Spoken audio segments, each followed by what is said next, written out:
my first year of sewing. Let's do a little recap.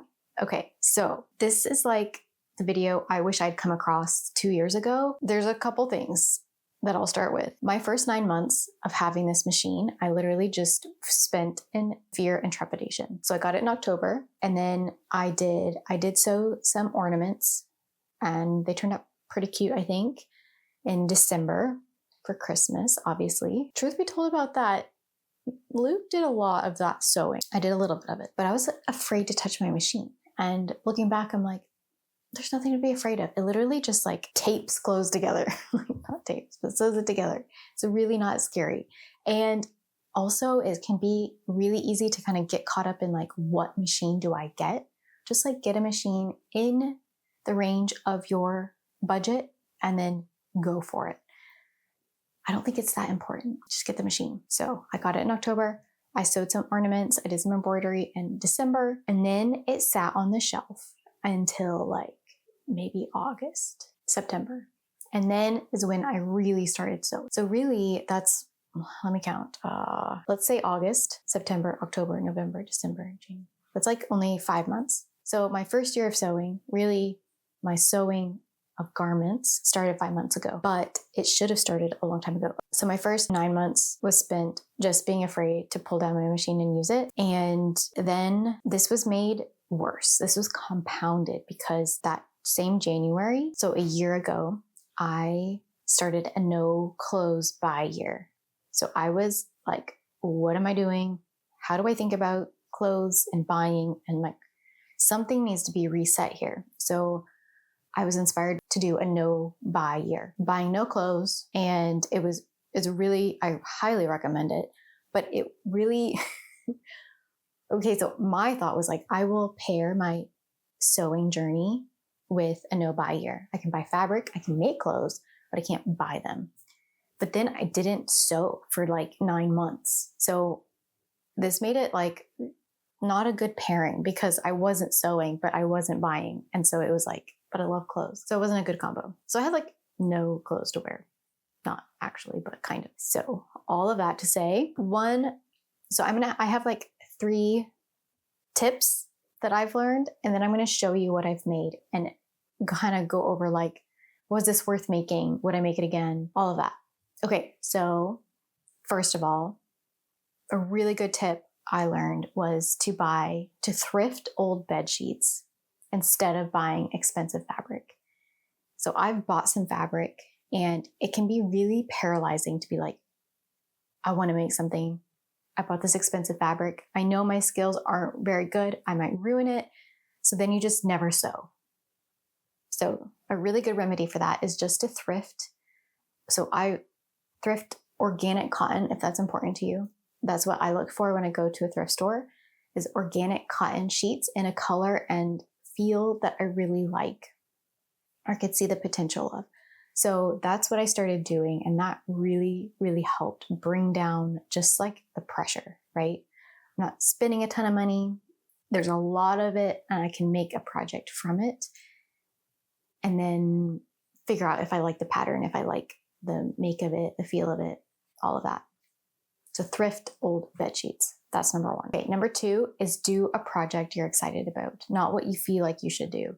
So this was interesting because I did some projects I was excited about, but what I'll get to later when I show you, there's like a stack of things I've made. If you don't like take action on sewing, then the ideas that you're archiving and you're like, I want to do this, by the time you actually go to make it, it may not fit your style anymore. You may have outgrown your old ideas. So that's why you need to like do your ideas to get them out so you can get to the ones that actually fit your life right now. That's what I find interesting about that. So do a project you're excited about. Okay, number 3 is your first attempt is not going to be your final attempt. It's not going to be like the end all be all. And that's good. It's actually exciting. So I think the beauty about buying patterns is you buy a pattern once, you can make the garment over and over. And hear me out. So like if you find a good pattern, you can make it with different materials for different seasons. And it's actually really exciting because once you buy the pattern, you don't have to buy it again. It like keeps giving you life, like it has life of its own. if you'll give it to it. So like a couple patterns I can think of that are actually more than that, maybe three of the patterns I've bought that I can't wait to make again in a different type of material for a different season, or even the same season, but like a more expensive material because I'm confident I can make it beautifully next time. Yeah. Okay. So let me show you the makes that I've made and kind of tell you what I would do differently or what I learned along the way. So this is actually hilarious. I made this detachable ruffled collar by Tilly and the Buttons. This is my first project. This is one of the projects I had archived. I had like saved to do for the longest time. I'm really glad I did it. I think it was a really good first project. I was like sweating. It was, the highs and lows are real, where you're like, this is garbage. Like, what am I even doing? And then you turn it right side out and you're like, oh wow, I just made this and it's amazing. I feel like I should mention I did videos on each of these. So if you want the full experience, feel free to check out those videos. This is the garment I was thinking of when I thought like I've kind of outgrown the style. So realistically, like I'll probably not wear this. And I haven't worn it. Like I still love ruffles and I still love dramatic collars, but for whatever reason, like maybe it doesn't fit my life. I don't know. So take that for what you will. Really fun project. Love that I got the experience of making ruffles. I think I'll use that in the future for sure, but I haven't worn it, probably won't wear it. Okay, so the second garment I made were these yellow shorts. So I made these out of bed sheets, which really took the pressure off. Looking back, I'm like, these are not bad at all. This was before I started making tags, so that's kind of sad. It like needs a tag. Little elastic waistband. I don't know, they're not the most flattering shorts. I mean, I may pull them out this summer and wear them some more, but I don't know that I'd recommend this pattern. Not the most flattering for me, I would say. So then I used the same pattern and did a second pair of shorts, which was actually really helpful to do the same pattern back to back, because then like you kind of implement what you've learned or the mistakes you've made, you kind of correct them, and then it kind of like cements it in your brain. So I actually like this pattern better in this material. I think these are cute. They have their flaws for sure, but I had a pair of sweat shorts and I wanted to replace them. So that was like kind of the idea. I did wear these last summer, fall, I should say. I think I made them in September, and I still love these. So maybe I don't fully hate the pattern. I don't think I would make the pattern again. Let's just put it that way. Okay, next. Okay, so this is the Wilhelmina another detachable collar. So this one is by Merchant and Mills, and they suggest using like a real Sherpa material. I didn't have that. I didn't want to spend money on that. So I used what I had, which I don't mind here at all, but I wonder if I would like it better in the Sherpa, because it's just like a little more rich. It's wool, it's warm. It's a little more practical. I have worn this once, but I felt a little silly and I ended up taking it off. But I do love the tag. Like this is one of the first tags I made where I put the Wilhelmina on it, and I'm still proud of that. Highly recommend making your own tags for things. Very doable project. Oh, I think this is the next one. So I don't have it with me because I made it as a gift, but I made the Audrey hood. This one I really loved. It was such a challenge and I conquered it, and it felt so good to like be on the other side of it. I made it for my mom. She picked out the fabrics for it. Love it. Highly recommend that pattern. So good. So there's that. Oh, and that's like one that I can't wait to make in wool as well. And then, okay, so I made the Minimalist shirt. It's a little bit wrinkled because it was folded. I love this shirt. I'm so proud I made it. It has a couple flaws, like the collar up here, like this little section I've learned with wearing it is a little weak. So maybe I would like reinforce that. Anyway, I made mistakes with this project, but it was way harder than I anticipated, but it was so rewarding. Like making this collar. I love like the tag I made for this. This was my 6th garment, and the cut of it is so cute. I highly recommend it. I wouldn't do this as your first project as a beginner, but definitely if you're excited about it, go for it. Maybe not like the first one, maybe at least wait till the second one to do this. But yeah, this is one that I can't wait to make again and make in different fabrics. And there's also like a lot of hacks for it. So I can like make different types of garments with the same pattern. I totally have worn this. Will continue to wear it. Oh, one thing. So I hand did all these buttonholes, which if you have a life stage where you have lots of time, like go for it. I'm making these. I'm learning to sew like by YouTube videos and pattern makers in my basement while my baby sleeps. Like if you are in my life stage, don't sew your buttonholes by hand. It will take you forever. Just use the sewing machine feature to make your buttonholes unless you feel super good about doing it and you want to spend the time on it. That's my 2 cents about this project. It just took so long. And I more recently did buttonholes on another garment using the machine, like buttonhole maker, and it worked so beautifully. It was so fast. So yeah, that's my thoughts on this. Highly recommend. Highly recommend. Okay, the next one. Oh, I'm really proud of this one. I love this dress. So this is the first dress I ever made. This is the Ora Pinafore Dress by Soften Studio. Love that brand, by the way. I don't know if you can see the whole thing, but it's like a pinafore dress because it goes like over.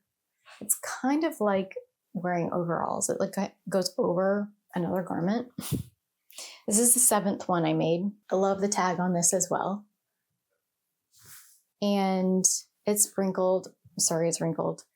It was folded up, but it has pockets and the drape is so flattering. It was actually a lot more simple and doable than I expected. So as a beginner, like you can totally make this. I made out of organic cotton, like a bed sheet. It's actually Egyptian cotton. This is also a bed sheet, like a cotton, organic cotton bed sheet. The brand was like Simon's. It's the Simon's sheet. But I think it was like a maybe bigger than a king sheet for this. You needed a lot of fabric for this project, but like how cool is that? Make the things with bed sheets first. And then this is one that I really want to make with wool someday for like the winter. It'll be like so glorious. I wore this for our Christmas card and that's really what I wanted to do. And I did it. So exciting. That actually leads me into the next one I made. So this is the 8th project I did, which was this Mockneck Turtleneck. Sorry, it's a little bit linty because it came out of the dryer. This was a great project.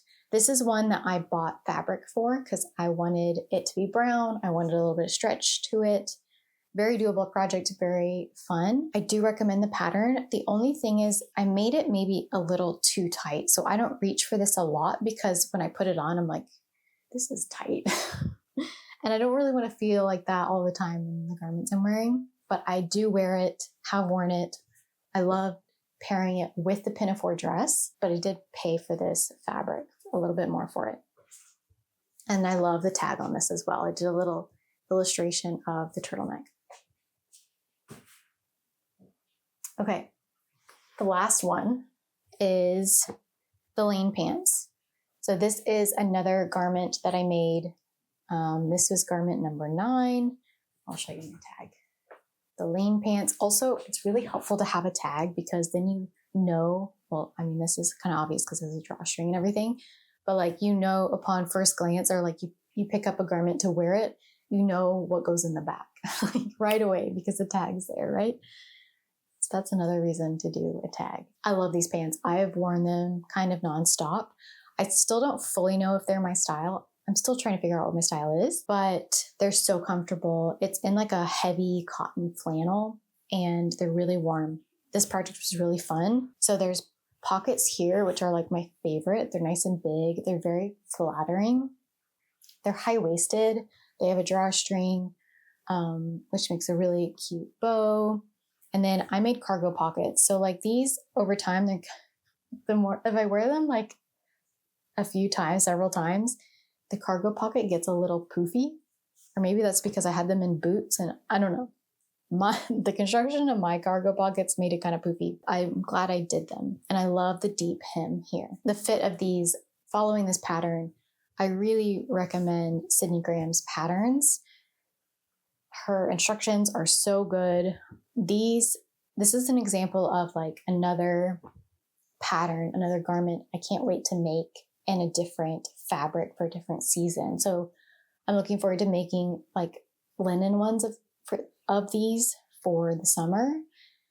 And I think it'll be so good. I bought this fabric, by the way. So anyway, I hope this video has been helpful. If you are wanting to learn to sew, if I can do it, I say this a lot in my videos, but if I can do it, you can do it. And I really believe that. Like, sewing has been such a fun addition to my life. And so kind of a little bit of history, I have wanted to sew for a long time and have had kind of this like tumultuous relationship with my wardrobe where I love clothes, I want to look cute, but there's also something kind of like icky about like overbuying clothes and this like fast fashion part of the world that is a bit off-putting. And I want to like live slow and intentionally. And I went through a lot of different changes, wardrobe demands on my life, where I was wearing skirts for a long time in a conservative like school setting. And then I wore scrubs all the time. And I'm like, what do I wear when I'm not wearing scrubs? And then I lived in like the Midwest, the South of the US for a while. And then I got married to a Canadian, and then I moved to Toronto. So it's like this culture shift of like what people wear, what you can shop for, or like, you know, all these things. And then I became a mom. So there's like all of these changes. And I don't think that's a bad thing, but it's like something to be embraced of like, okay, my wardrobe can change. How do I do that in a way that's sustainable and life-giving and fun? I want to embrace the change, but I want to do it well. So that's what I'm doing. Okay, so I had my daughter, and I remember I was walking her with the stroller while she was sleeping. I would do that like every day in the morning. And I was listening to a podcast. I forget what it's called at the moment, but these ladies were talking about like how they had sewed their whole wardrobe, like their undies and everything. And it really struck a nerve with me. And I was like, I want to do that too. Like, that seems so inspiring. It took me a while to warm up to my machine, but I love sewing and I love the direction this is going. And I'm really trying to be intentional about like what garments I choose to make and like what will actually fit my life and be life-giving. So you have like the fun projects, the practical ones, and you marry the two. I think like there's so much you can do in making a garment. So I'm really excited about making my own wardrobe, sewing my own wardrobe, and I hope you are too. I have loved just the comments, the love that I have gotten just in this short amount of time, sharing my sewing journey, becoming a sewist on this channel. Thank you so much for watching. And I mentioned my next video is going to be the making of my first t-shirt, and I am very much in that process right now. So that will be coming up next. I'm trying to like make my own pattern and from an old t-shirt anyway, I won't give it all away, but I'm very much in the thick of that. It's very exciting. And yeah, I hope I usually do sewing vlogs. This isn't my usual content. So I'm really excited to share that t-shirt video when I have it complete. And I would love to know what was one of your favorite garments to sew, if you've started sewing, or what is like a project that you really want to do, but maybe you haven't started sewing. I would love for you to put it in a comment below. Inspire anyone else watching this video, inspire me, let's inspire each other to get sewing and to make a few nice things. Thank you so much for watching, and come sew with me again soon.